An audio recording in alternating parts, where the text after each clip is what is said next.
ስሙ ጋይስ፣ ወፍራም ወንድ ግን ስታየው እንደኔ ደማችሁ የሚንተከተክ ሰው አለ?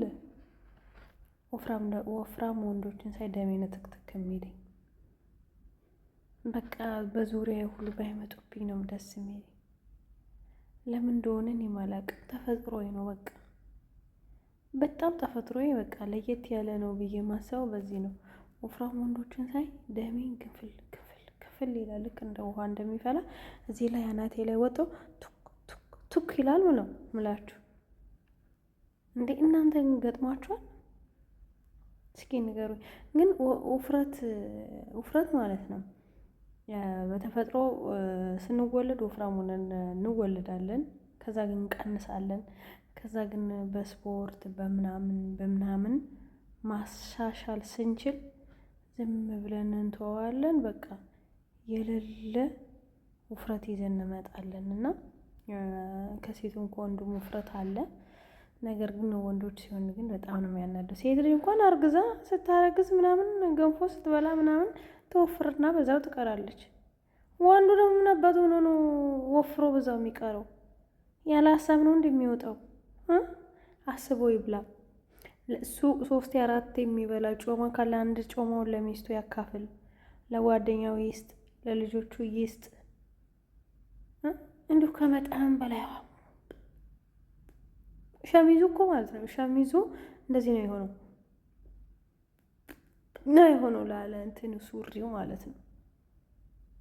ቀበጦ ለማሰር ሲፈልግ እና በህግ አምላክ ወንዶችዬ ቀጠን ቀጥቀጥ በሉ እስቲ። እኛ ሴቶች ብቻ አይደለንም ባይዘው እናንተ እኛን እንደምትጠሉት እኛም እናንተን እንጠላችኋለን። ይገባችኋል? ወፍራም ሴት አንፈልግም እንደምትሉን እኛም ወፍራም ወንድ አንፈልግም። ሸበላ ወንድ ነው የምንፈልገው። ቀጠን ያለ ወንድ ነው የምንፈልገው። ምርጫችሁ ለእናንተ ብቻ። ማን ነው የፈቀደላችሁ? እኛም ከዚህም በኋላ ወንድ ልጅ ይሄ ኳሊቲ መኖር አለበት ብለን እናስቀምጣለን። እናንተ ምንድን ነው ቀጠን ያለች ሸብረቅ ያለች ምናምን ትላላችሁ አይደለ? እኛው ቀጠን ያለ ሸብረቅ ያለ ቀልጣፋ ወንድ ነው የምንፈልገው። ይሄ ሱሪው ሊበጠስ ሩብ ጉዳይ የሆነ ሰው አንፈልግም።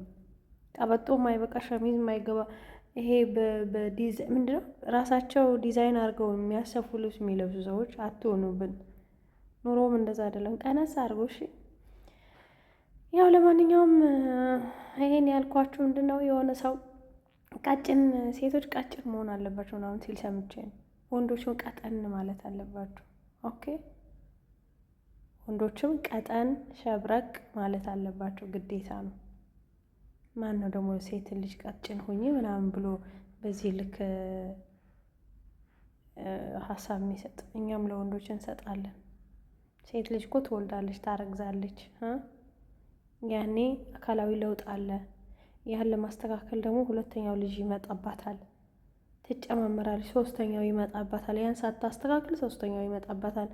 እንደው የታደለች ከሆነ ደግሞ በዚህ ዘመን አራተኛው ይመጣበታል። እንደው ደግሞ በጣም የደላት ከሆነ ደግሞ አምስተኛው ይመጣበታል። ከዛ በምን ጊዜ ነው እቺ ሴት አሁን ቅጥነቷ የምታስተካክል? ቀጠን ያለች ሴት ብላችሁ ፍለጋ ትሄዳላችሁ። ምድረ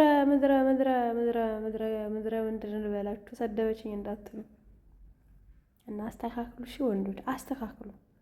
እኛ ሴቶች ብቻ አይደለም ማስተካከል ያለብን ውፍረት፣ ወንዶቹም አስተካክሉ ለማለት ያክል ነው። እንደማትቀየሙኝ ተስፋ አደርጋለሁ። እሺ አስተያየት ነው። አስተካክሉ። እንድትቀየሙ ሳይሆን አስተያየት ነው። አስተካክሉ።